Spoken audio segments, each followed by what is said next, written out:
In metallic conductors, the valence electrons are free to move about the metal without leaving the metal. These electrons are referred to as free electrons. The conductor is said to be in electrostatic equilibrium when there is no net motion of the charges in it. Some basic properties of conductors that are in electrostatic equilibrium are: the electric field inside a conductor is zero. The interior of a conductor can have no excess charge in the static situation. At the surface of a charged conductor, electric field is normal to the surface at every point. Magnitude of the electric field strength at the surface of a charged conductor is E equal to sigma by epsilon naught. Electrostatic potential is constant throughout the volume of the conductor and has the same value as inside on its surface. A cavity inside a charged conductor is electrostatically shielded. Now, let us look at each property in detail.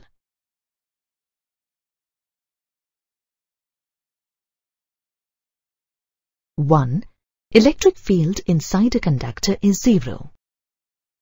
Consider a conductor whose free electrons are distributed uniformly throughout. Let us now place this conductor in a uniform external electric field of strength E directed towards the positive x-axis. When the external electric field is applied, the free electrons in the conductor accelerate towards the left. This causes a plane of negative charge to be present on the left surface. This, in turn, causes a plane of positive charge to be present on the right surface. These planes of charge create an internal electric field whose strength is denoted by E', opposite to that of the external electric field. Within a short interval of time, the surface charge density of electrons present on the left surface increases, until the strength of the internal electric field becomes equal to that of the externally applied electric field strength. As a result, the net electric field strength inside the conductor becomes zero.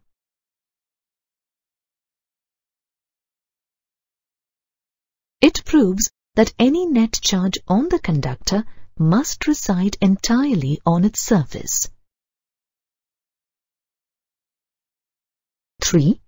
At the surface of a charged conductor, in electrostatic equilibrium, the electrostatic field should be normal to the surface at every point.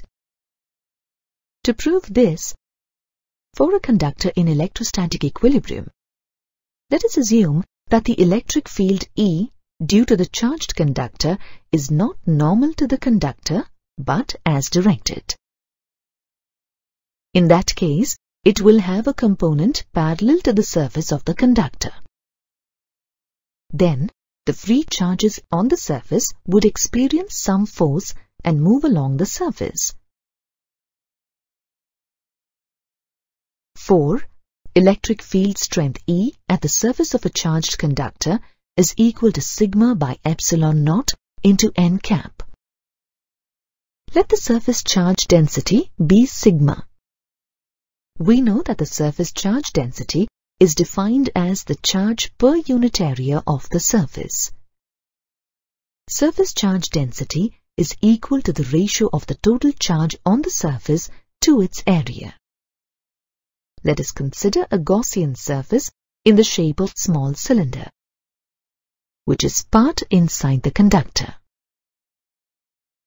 and part outside the conductor, such that its flat faces are parallel to the surface of the conductor. Since the electric field strength at any point just outside the conductor is normal to its surface at that point, we do not have any electric flux through the curved surfaces of the Gaussian surface chosen. We also know that electric field strength E is equal to 0 for any point inside the conductor.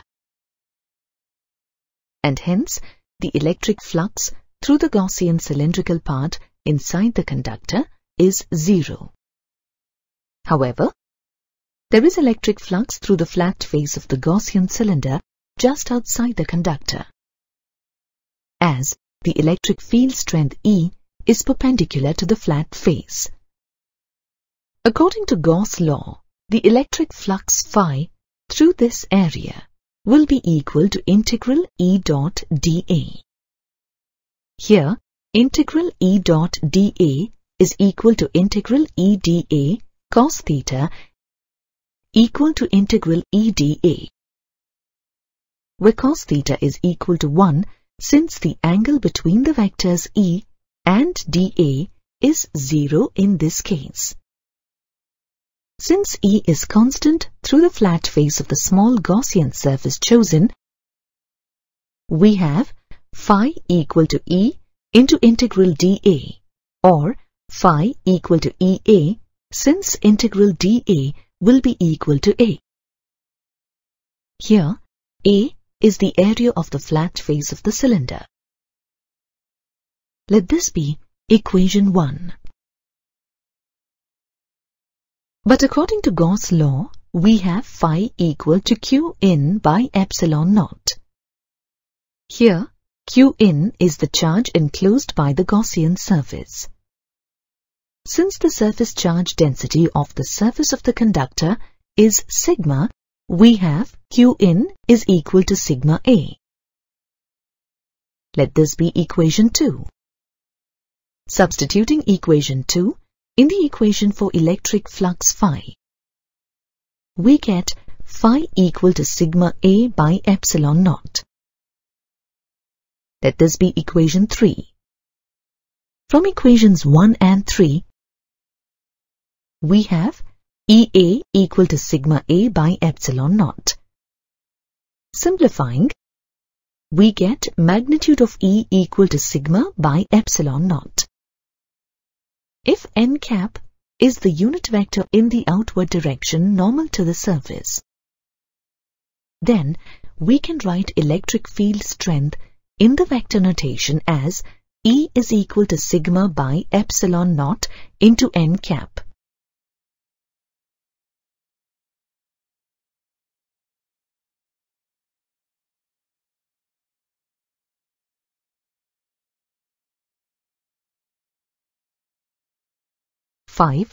Electrostatic potential is constant throughout the volume of the conductor and has the same value as inside on its surface. Inside the conductor, the electric field strength E is equal to 0. We know that the electric field strength E is equal to minus dV by dr. If V is constant everywhere inside the conductor, then dV by dr will be 0, and hence E is equal to 0 inside the conductor. This proves that the electric potential V is constant everywhere inside the volume of the conductor and has the same value as that on the surface. 6. A cavity inside a charged conductor is electrostatically shielded. We know that the electric field strength inside a charged conductor is 0. Hence, irrespective of the charge and the electric field configuration outside the conductor, the electric field in the cavity inside the conductor is 0, and the cavity will remain shielded from the electric field. This is called electrostatic shielding.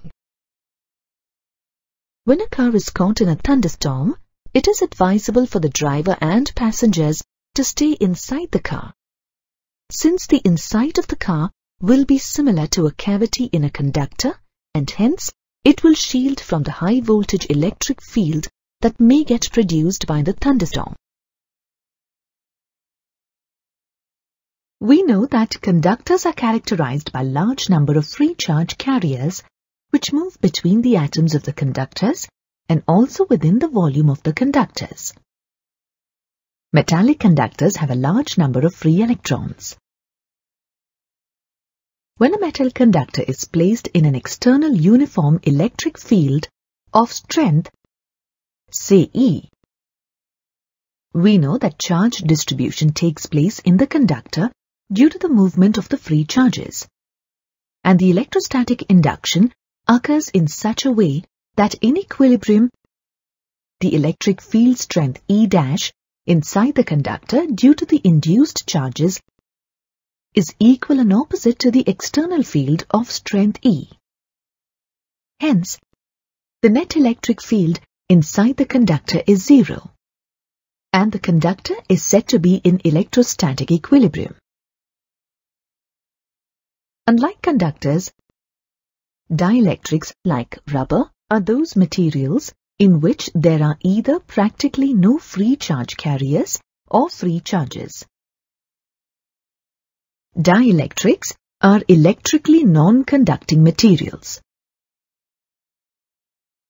A dielectric material can be made of either polar molecules or non-polar molecules. Polar molecules are those in which there always exists a separation between the average positions of the negative and positive charges in the molecule, irrespective of whether it is in an external electric field or not. Such a molecule is called a permanent dipole and will possess a permanent dipole moment. Water molecule is one such example of a polar molecule. In a water molecule, the center of the negative charge is at the oxygen ion, since it is the negatively charged ion, and the center of the positive charge is at the midpoint of the line joining the two positively charged hydrogen ions. These average positions of the positive and negative charges act as point charges, and hence the polar molecule behaves as a permanent electric dipole. As such, we can say that all polar molecules like water, hydrogen chloride, etc. behave as permanent electric dipoles. Therefore, even in the absence of an external electric field, such molecules possess a permanent electric dipole moment.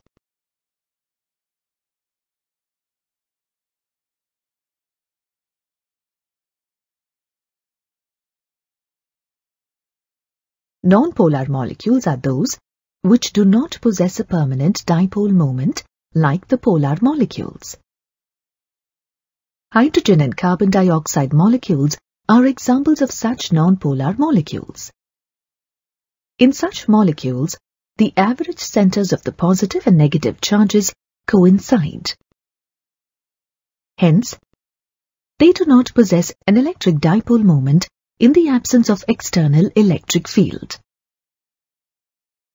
Now let us see what happens when a dielectric with non-polar molecules is placed in an external uniform electric field of strength E.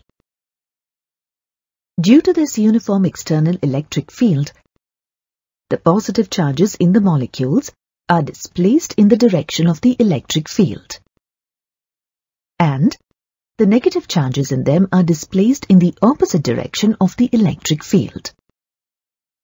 Therefore, in the dielectric with non-polar molecules, the molecules now possess some induced electric dipole moment, and it is said to be polarized due to the external electric field. Now let us consider the case when the dielectric material is made of polar molecules.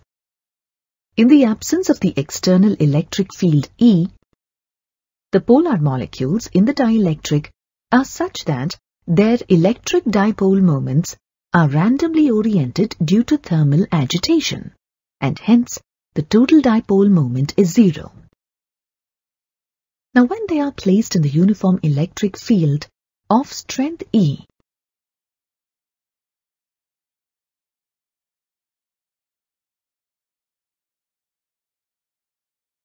we know that every dipole in it experiences a torque, which rotates the dipoles in such a way that they align in the direction of the electric field.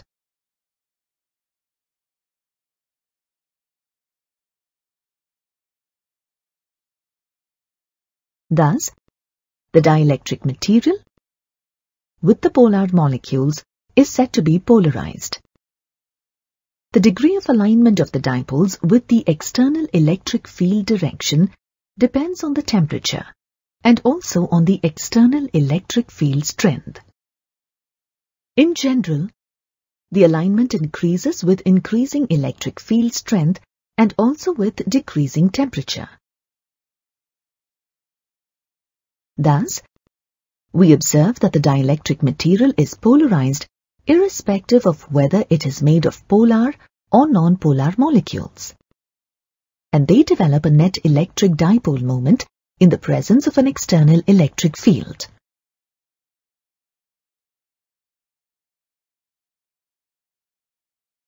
Linear isotropic dielectrics are those in which the induced dipole moment is in the direction of the external electric field and is proportional to the external electric field strength. Now, when this linear isotropic dielectric is placed in a uniform electric field of strength E, it gets polarized.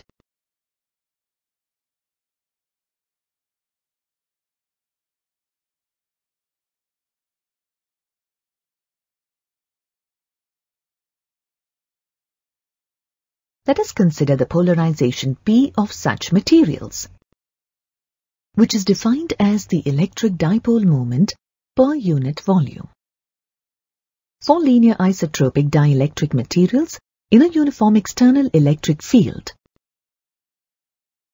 the polarization P is equal to psi E into E, where psi E is the electric susceptibility of the material. Now, each small volume element of the linear isotropic dielectric having a volume dV has a net polarization equal to P dV due to all the dipoles in it in the direction of uniform electric field. Here, it is important to note that the net charge in each volume element will be zero. The resultant effect in the material due to the uniform external electric field will be the formation of an induced positive charge density plus sigma induced on the right face of the dielectric and minus sigma induced on the left side of the dielectric. This in turn causes a weak electric field of strength E' to be induced in a direction opposite to that of the uniform electric field of strength E. Therefore, the net electric field E0 in the dielectric will be equal to E minus E'. Thus we observe that the polarization effect causes a decrease in the net electric field within the dielectric. Dielectric materials, being non-conducting, are useful in many devices like capacitors, transformers, etc., because of their inherent properties. Capacitors are devices that store electric charge. A capacitor essentially consists of a system of two conductors close to each other and separated by an insulating medium. The conductors can be of any arbitrary shape. Generally, the conductors are given equal and opposite charge of magnitude Q. This can be done by connecting them to the two terminals of a battery. The conductors carrying the charge are referred to as the plates. And because the plates are charged, an electric field of strength E exists between the plates. The potential due to the plate having excess positive charge plus Q on it is V1. The potential due to the plate having excess negative charge minus Q on it is V2. The positively charged plate is at a higher potential than the negatively charged plate. Therefore, V1 is greater than V2. Hence, a potential difference exists between the two plates. Let the potential difference between the plates be V equal to V1 minus V2. As potential difference is measured in volt, this potential difference is referred to as voltage. We see that the total charge on the capacitor is plus Q plus minus Q equal to 0, as the conductors have charges of equal and opposite magnitude. It is a common practice to refer to the magnitude of charge on the conductors as the charge on the capacitor equal to Q, and the potential difference between the plates of the capacitor as the potential of the capacitor V. The electric field strength in the region between the plates increases as the magnitude of the charge on each plate of the capacitor increases. Then, the potential difference between the plates also increases. Since the potential difference V between the plates increases linearly with the charge on the capacitor, Q and V are proportional. Hence, the ratio Q by V is equal to C, where C is a constant, which is the capacitance of the capacitor considered. Let this be equation 1. Capacitance C of a capacitor is its ability to store electric charge. Greater the capacitance C of a capacitor, greater is the charge it can store, and hence greater is the electrostatic potential energy. The capacitance C depends on the size, shape, distance between the plates, and also the medium between the plates. The SI unit for capacitance C is the ratio of SI unit of charge to SI unit of potential difference, which is Coulomb per volt. It is also referred to as farad, named after the English physicist Michael Faraday. Generally, the submultiple units of capacitance like microfarad, nanofarad, and picofarad are used in practical applications than farad, since farad is a measure of higher magnitude. The capacitor in which the value of capacitance can be changed is called a variable capacitor. The symbols for a capacitor and a variable capacitor, as used in circuit diagrams, are as shown.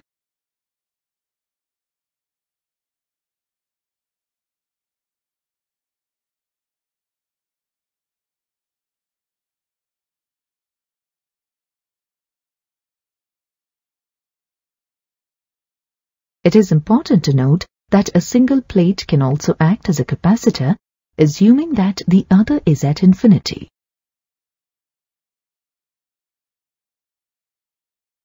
For a capacitor having a very high potential difference between its plates, there exists a strong electric field between and around the plates.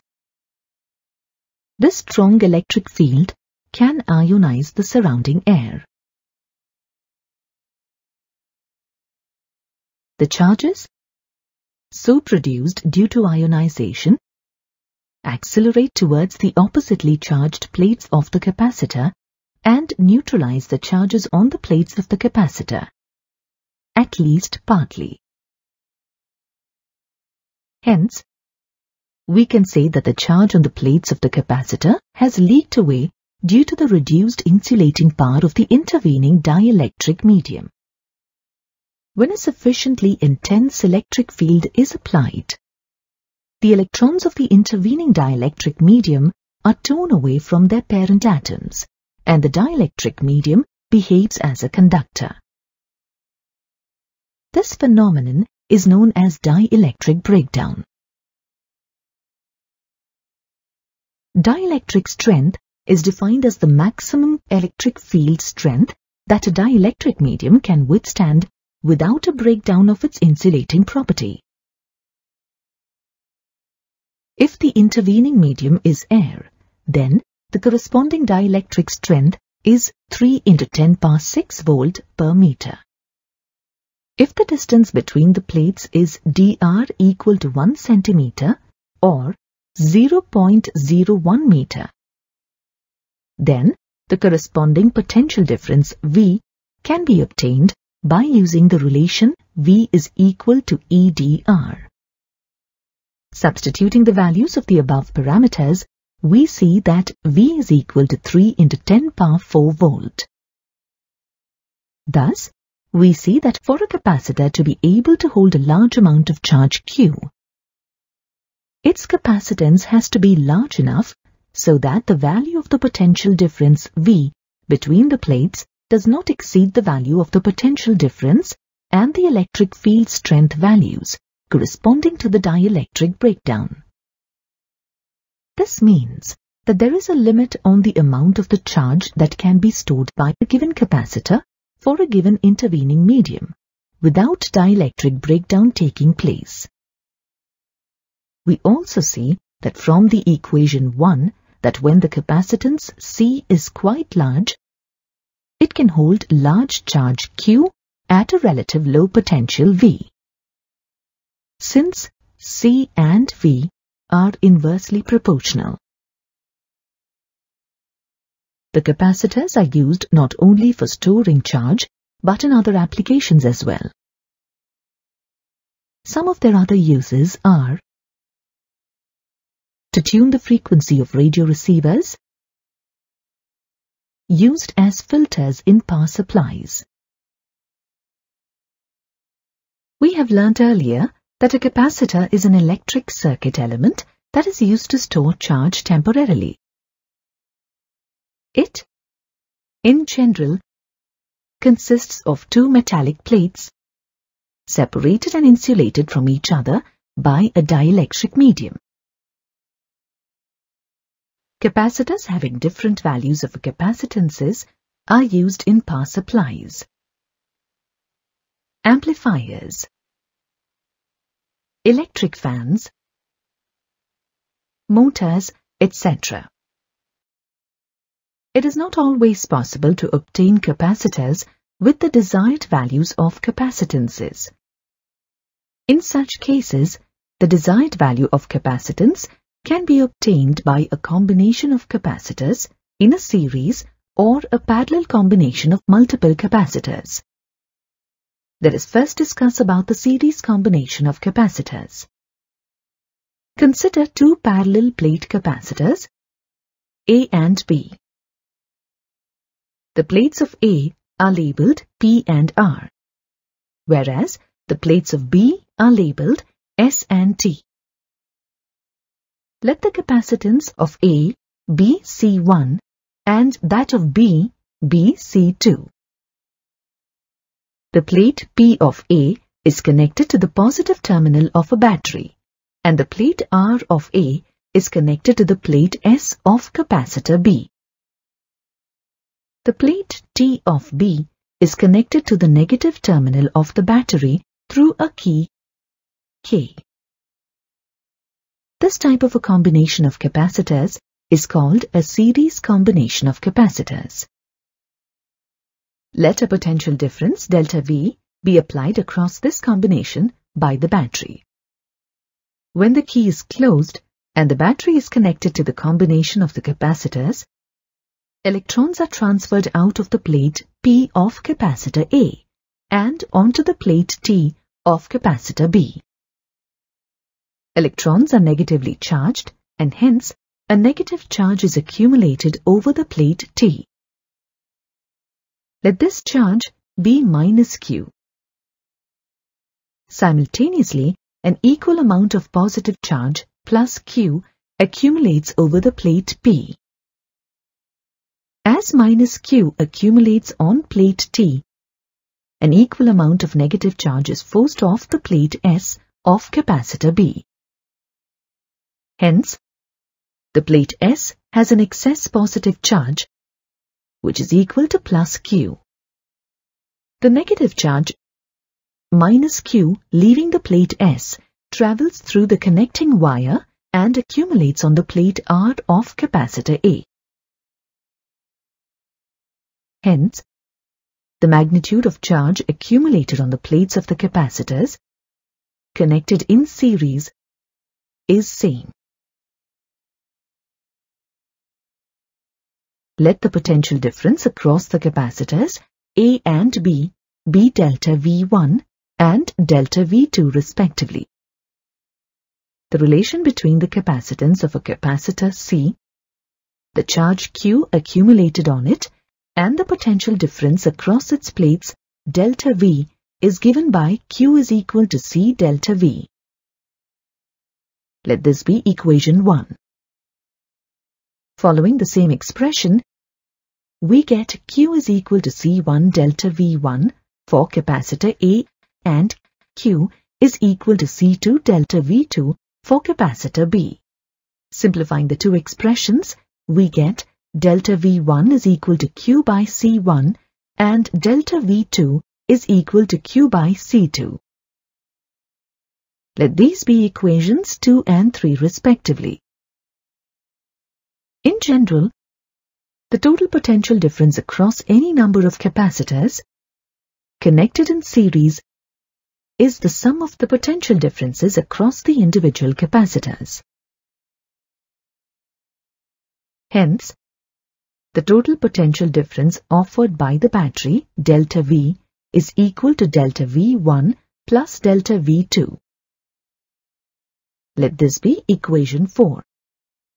Let Cs be the equivalent capacitance of the series combination of the capacitors. Then, we have charge Q is equal to Cs delta V. From this expression, we get delta V is equal to Q by Cs. Let this be equation 5. Substituting equation 5, equation 2 and equation 3 in equation 4, we get Q by Cs is equal to Q by C1 plus Q by C2. On simplifying the expression, we get 1 by Cs is equal to 1 by C1 plus 1 by C2. Let this be equation 6. The equation 6 gives the relation between the equivalent capacitance for the combination of two capacitors connected in series and their individual capacitances. The equation can be extended for any number of capacitors with different capacitance values connected in series.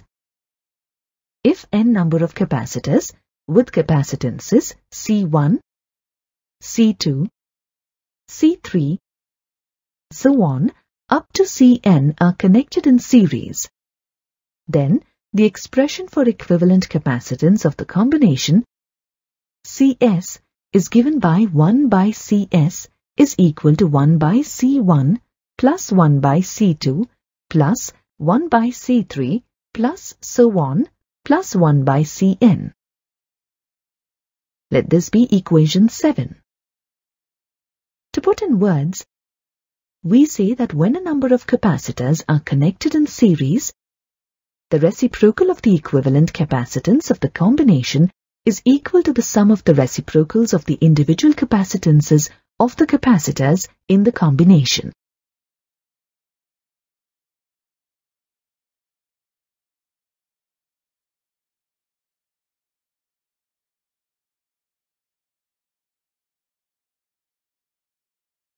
Let us now discuss about capacitors connected in a parallel combination. Consider the two capacitors, A and B, connected to a battery that supplies a potential difference of delta V, such that the plates B and S are connected to the positive terminal of the battery and the plates R and T are connected to the negative terminal of the battery through the key. Such a combination of the capacitors is called a parallel combination of capacitors. When the key is closed, electrons are transferred through the wires and reach the plates. This transfer leaves the plates P and S positively charged and the plates R and T negatively charged. The energy required for this transfer is taken from the battery. The chemical energy stored in the battery is converted to the electrostatic potential energy associated with the separation of charge across the capacitors. The flow of charge to the plates of the capacitors stops when the plates acquire the potential difference equal to that supplied by the battery. The charge acquired by the plates of the capacitors is the maximum when the potential difference across them becomes equal to that applied. Let Q1 and Q2 be the charge accumulated on the plates of the capacitors A and B respectively. The total charge on the capacitors connected in parallel is equal to the sum of the charge on the individual capacitors. Hence, the total charge Q on both the capacitors A and B is equal to Q1 plus Q2. Let this be equation 8. As P and S are connected to the positive terminal of the battery, the potential at the plates is equal to the potential at the positive terminal of the battery. Similarly, the potential at the plates R and T is equal to the potential at the negative terminal of the battery. Hence, the potential differences across the capacitors connected in parallel are the same and is equal to the potential difference applied across the combination. Following equation 1, we have Q1 is equal to C1 delta V and Q2 is equal to C2 delta V. Let these be equations 9 and 10 respectively. Let Cp be the equivalent capacitance of the parallel combination of the capacitors. Then, we have Q is equal to Cp delta V. Let this be equation 11. Substituting equations 9, 10 and 11 in equation 8. And on simplifying, we get Cp is equal to C1 plus C2. Let this be equation 12.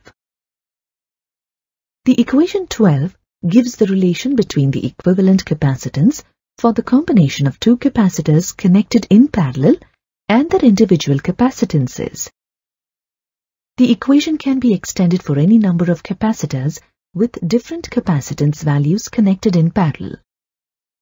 If n number of capacitors with capacitances C1, C2, C3, so on, up to Cn are connected in parallel, then the expression for equivalent capacitance of the combination Cp is given by Cp is equal to C1 plus C2 plus C3 plus so on plus Cn.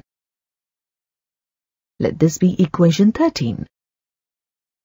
To put in words, we say that when a number of capacitors are connected in parallel, the equivalent capacitance of the combination is equal to the sum of the individual capacitances of the capacitors in the combination. A Van der Graaf generator is a device that is used to build up very high voltages of a few million volts.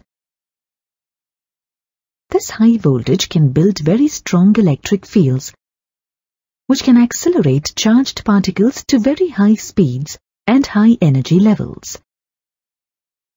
Generally, this apparatus is required when conducting experiments involving the study of subatomic particles. To understand the principle behind the working of a Van der Graaf generator, let us consider a large conducting shell of radius r1, with a charge plus Q1 on it. This charge is uniformly spread over the conducting shell. For such a charged conducting shell, we know that the electric field strength inside the shell is 0. And the electric potential V inside the spherical shell has the same value at all points inside the shell, and V is equal to 1 by 4 pi epsilon naught Q1 by R1. Let this be equation 1. We also know that the electric potential at the surface of the spherical shell is equal to the potential inside the shell. Let us assume that there is another smaller concentric sphere of radius R2 with a charge Q2 on it. Now let us consider the potentials at the surfaces of the inner and the outer spheres. Let the potential at any point A on the surface of the inner sphere be VR2. This potential is due to the charge on both the spheres. Then VR2 is equal to 1 by 4 pi epsilon naught Q1 by R1 plus 1 by 4 pi epsilon naught Q2 by R2. Here, 1 by 4 pi epsilon naught Q1 by R1 is the potential due to the charge on the outer sphere. And 1 by 4 pi epsilon naught Q2 by R2 is the potential due to the charge on the inner sphere. The potential at any point B on the surface of the outer sphere is VR1. This potential is due to the charge on both the outer sphere as well as the charge on the inner sphere. Hence, V of R1 is equal to 1 by 4 pi epsilon naught Q1 by R1 plus 1 by 4 pi epsilon naught Q2 by R1. Here, 1 by 4 pi epsilon naught Q1 by R1 is the potential due to the charge on the outer sphere. And 1 by 4 pi epsilon naught Q2 by R1 is the potential due to the charge on the inner sphere. The potential difference between the inner and outer spheres is delta V equal to VR2 minus VR1. Substituting the values of VR2 and VR1 in the expression for delta V and simplifying,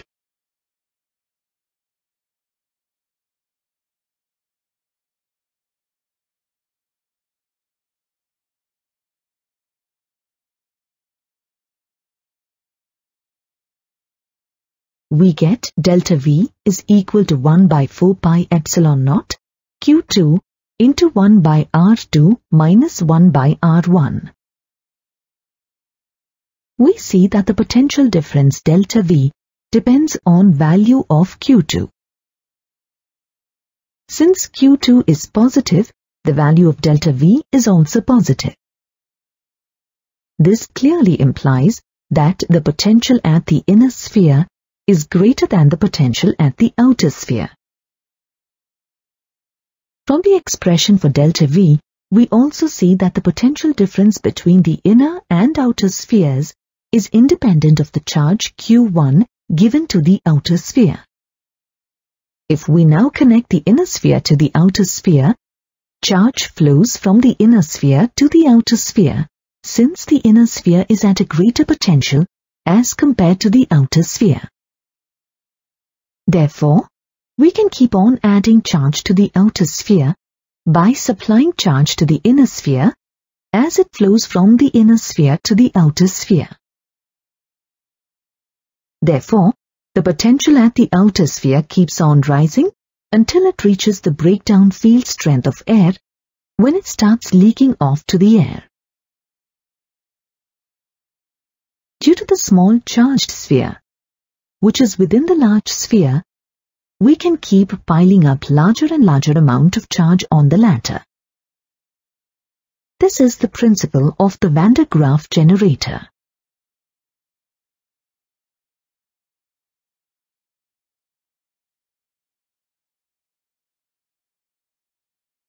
The schematic diagram of the Van der Graaf generator is as shown.